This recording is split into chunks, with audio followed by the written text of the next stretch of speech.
Elections. You betcha. Okay, let's see if we can get this to work. So what I'm going to talk about, first of all, is start with raspberries, Primocane fruiting raspberries, black raspberries, and blackberries.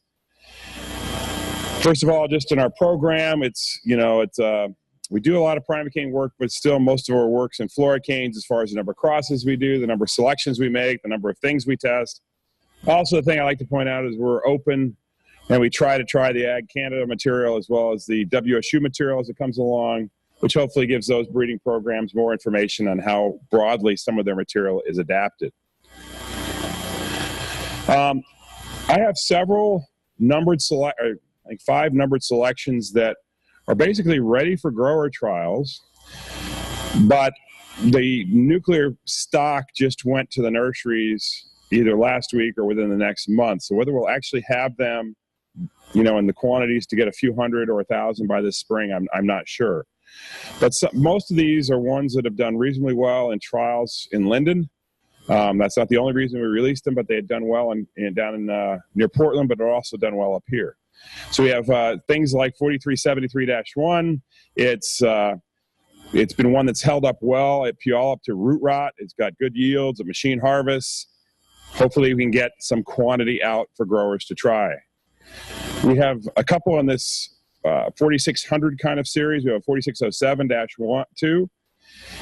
Fantastic, excellent fruit quality. Once again, machine harvestable, sort of a comparable to Meeker. We wish it was a little higher yielding, but it's still not embarrassing at all. It's may get a little susceptibility to raspberry bushy dwarf because we've seen a little bit of crumble in it, but we're not convinced it's bushy dwarf causing that, so we're going to watch that. So when I say can be available for trial in 2018, that means we're trying to get it available. It also means, as you'll see later, especially in the blackberries, if you were to call up one of your favorite nurseries right now, they could have hundreds or 1,000 plants of especially the blackberries, available this spring. If you don't call them up and say, I want them, they're not going to produce them because they don't like to carry a lot of inventory that gets dumped. So if you see things you like, please call us later, and that if you really want to try it, call whoever your favorite nursery is and see if they can propagate some for you. We have 2, that's 4602 and 4603. Excellent flavor and quality, come off the plant, machine harvested very nicely. Not as high yielding as Wakefield, but seem to be at least as good as Meeker, if not better than Meeker. Good firmness. Once again, this is a little further behind. We're just cleaning this one up, but hopefully available within a year and a half. This is some pictures of these with the fruit harvested by machine harvested, so they've stood up pretty well. These are pictures of the fruit is from down in Oregon, but I think the plants may be ones from up here in the Linden trials. Just to mention Cascade Premier, which Pat will talk about in depth. It has done fairly well for us down in Oregon for fruit quality. We're not sure about its root rot sensitivity. We seem to have had some plants going down from root rot in Oregon, but as far as for fruit quality, it's been very good, and it's actually been very good for yield for us down in Oregon. The other one we've trialed is 2188 for Pat's program, which I guess is still up in the air as far as whether they'll release it or not, but it's done very well for us. Good fruit size, machine harvest. Once again, does it have good root rot tolerance is to be determined. As far as Primocane fruiting types, first of all, the surprise for us that I would encourage you to keep an eye out for, I don't know if anybody's talking about this at winter meetings, but our Primocane fruiters got decimated by this pest, which we've never seen before. Rose stem girdler. About the bottom right-hand picture here, you start to see this wilting, and at first you think, maybe that's root rot. Maybe it's just a cane going from root rot. And then you go over and you look at it more carefully, and if you look at that cane right here, the top's all wilted. This is all turgid. So that thing girdled the stem. All those canes snap. We think we have not seen it in the past because if you're in a SWD program, you're not going to see it. But with the Primocane fruiters, you're not spraying for SWD until after this pest has gotten in there. If you have a new field, this is, I guess, the other place that had a problem is up around Forest Grove on blackberries. These are a new blackberry field that went in this year over here. You can see the bottom part of the canes broke bud and are growing fine, but where a girdle, the top parts of the cane died. This is a field that we would not spray for SWD because there's no fruit on it this year. And so it is something to keep an eye out for. I know it's gone around the valley, whether it was just a really unique year for it this year, or whether we're going to see more of it next year, nobody really knows. It does make your canes, they just snap when you go to train them after you've had this girdler in there. You can see the past is sort of like a little bit flat-headed borer kind of look to it, and it'll go straight up, and then it'll start circling around. Seems particularly in blackberries, the thornless ones seem to be more susceptible, but we're not sure if that's just coincidence or whether there's something to it. I did mention this to Pat when we noticed it, and he asked his clinic people, and it's not unheard of in Washington. It's just a matter of, for some reason, it's never been a big deal. About right? Yeah, okay. What? Oh, it was this year? Okay. For you guys too? Okay. So it is out there. So it's been building. So if you haven't seen it, I guess keep an eye out for it. Seemed like we were the first, and we felt especially lucky about it. This is what we need, another thing that makes entomologists excited. As far as back to the Primocane fruiters, Kokanee was released a couple years ago. It's out there as a heritage season, much better flavored, much better quality fruit, good and firm, can ship. For some people would like things to be earlier. This is not as early as vintage, but it does have potential, both here and in places like Mexico where they grow it in tunnels for the fresh market. A couple pictures of Kokanee and vintage. We do have other Primocane fruiters we're coming along with. They tended, sort of the goal is, and this pair of 4291 and 4487 is they're both early ripening, much earlier than, well, they're earlier even than vintage, and up to 3 weeks almost before heritage. They actually came through this rose stem girdler much more better because they were early ripening, and it was about the time they were ripening that we really saw the girdler problem, so they sort of made it through there. These are great tasting, firm, and should be able to get them if you put in a request early enough. We have a whole series just in general up in the Linden area. This is the group that we've been testing at the various trials that the Raspberry Commission supports or that the growers individually support. We also put all of our selections of Puyallup. I chopped a lot of selections off this, all the really bad ones for root rot. But really the point here is just that there are things coming out of our program that are in the top part of the chart, which is low root rot. It was high root rot resistance. But we also have to deal with some of the ones that are much more susceptible down to the right-hand side of the chart. Just real quickly on black raspberries. Most of what we're looking for in black raspberries is things that live longer. Right now, our black raspberry fields usually 3, maybe 4 years because of black raspberry necrosis virus. We do have some aphid resistance, which gives us some resistance to this virus, and we're trying to incorporate that into our breeding material as fast as possible. All these black raspberries, they all look about alike, so I didn't think any problem with putting them all in the same picture.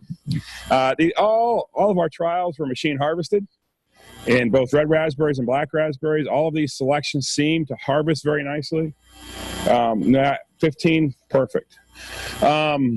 We also are evaluating the purees, and we do have some things that it was nice to see in this blind puree that Munger was down at the bottom, and then we had a number of selections up higher.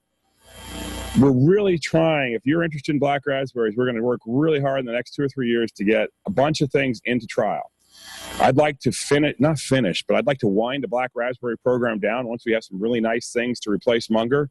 And so our goal is to get a number of these selections out in trial as fast as we can, because they're so hard to tell apart even in research plots.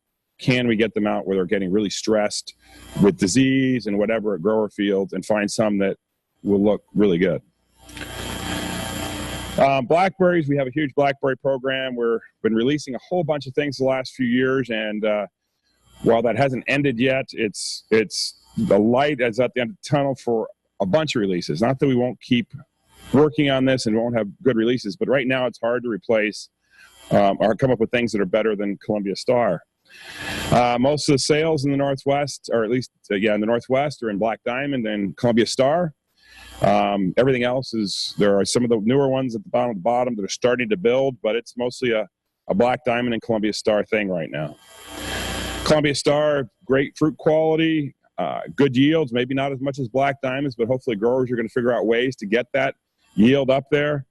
I guess the reason I put Columbia Star, even though it's not new anymore, up here is because we did see a problem with, I don't know if it's root rot or what it is, but if you see this field here, it was trained up in the spring, or excuse me, in the winter, as if there was not going to be any crop loss. And then we came out in the spring, this is what we saw. Or something like this, where whole plants are collapsing. We don't have any idea what it is. And we pulled Columbia's plants, and we brought them to the disease clinic, and they did find Phytophthora, but as all of you know, you can find Phytophthora in about anything dying rubus, and so you're not sure if that's really the cause. The other thing that's hard to figure out is this was in a very specific area. It was a bunch of, several growers, but it was all sort of Woodburn area down towards Salem, and it has a clay layer under there, and we had 66 inches of rain last winter. Maybe it was just that combination, and we'll never see it again. Because I have heard of some growers up here putting it on wet sites and not having any problems. So I guess I throw that out there as a worry or a concern or something to pay attention to, but I'm not sure, we're not sure yet if it's a big deal or not. We did release Columbia. I'll go through these quickly because now I'm down to 10 minutes left. We released a very large fruited one that works well for fresh market. Turns out the processors take this as Columbia Star as well. Even though it's much bigger than Columbia Star, the flavor profile works in their mixes. So it has been, when they can't get enough, right now you can't get enough Columbia Star. It's such a really nice quality berry. Newer releases, Columbia Sunrise, fantastic fruit and machine harvest. It's main reason you'd plant Columbia Sunrise is if you want something early. This is going to avoid a little bit of SWD. This is going to give you, a couple weeks earlier than our main season. It's not going to be, I don't think it's going to be as high yielding as Columbia Star or Black Diamond unless growers work some amazing magic. You're planting this because you want something early. It does machine pick, although I think a lot of people would probably, whether they'd machine pick it or hand harvest it, I'm not sure. Hall's Beauty is our newer release. This is a fantastic one for sweet fruit. It's a little bit earlier than Black Diamond, not quite as early as Columbia Sunrise. Very firm fruit, very sweet fruit, and this is one that we're pushed along because the people who sell into farmers markets really like the sweetness, and it'll work perfect in processing, but the people for fresh really like it right now. It also is a tremendous ornamental. I don't know where this has a use other than selling it into the homeowner market, but those are huge flowers with double flowers, and so if you can't sell the berries, maybe you can sell the flowers. Not really. We do have an unusual one, this 4024-3. It looks like a tayberry. It's machine harvestable. There has been some interest in Logan types. This isn't really a Logan type. It's more glossy like a tay. But if you have that interest, the plants are clean, and then it's just one of those oddball things we'd be delighted to release, but it's never going to be planting a gazillion acres of it because it fits a specific niche. Now, real quick, we'll switch to the semi-erect blackberries. When I talk about semi-erect blackberries, I mean things like Loch Ness, Chester, Triple Crown. So we're getting away from the trailing. We're moving into, these are all thornless. These all are going to be more cold hardy probably than most of our trailing blackberries. We released Galaxy. It's sort of a Loch Ness season, or maybe a hair earlier. Much higher quality in our opinion than Loch Ness. Very good yields, not as good yields as Chester, but we've yet to run into anything that is as good yield as Chester. It has stored well. You can't tell in these pictures from afar, but it's done quite well in storage trials. There's some, I think some 21-day storage or 14-day storage there on the right, and it did just fine. Eclipse and the Galaxy as well. So we have Galaxy and Eclipse. Both are roughly the same season. Galaxy is larger. Eclipse is probably firmer and tougher skin, but they both have really nice use in that Loch Ness season. Once again, a similar picture of Eclipse. Comparing Eclipse to either Triple Crown or Chester, you see on these slides that both and this wasn't staged, both Triple Crown and Chester had a lot more fruit defects in there, whether it's sunburn or off types in those flats. Eclipse just doesn't seem to show that as much. This is one we'll release this year if we can get it all cleaned up and out the door. 4370-1, very firm, almost a crisp blackberry, but a very pleasant to eat blackberry. This is 100% Eastern Eastern blackberry material. Great flavor, glossy, stores really well. Don't really see a lot of problems with it. One of the interesting things about the semi-erect blackberries in general is they do get redberry mite, which for whatever reason the trailing blackberries don't get. And all these three I've just shown it through you, Clips, Galaxy, and 4370 all get redberry mite. Pictures of it.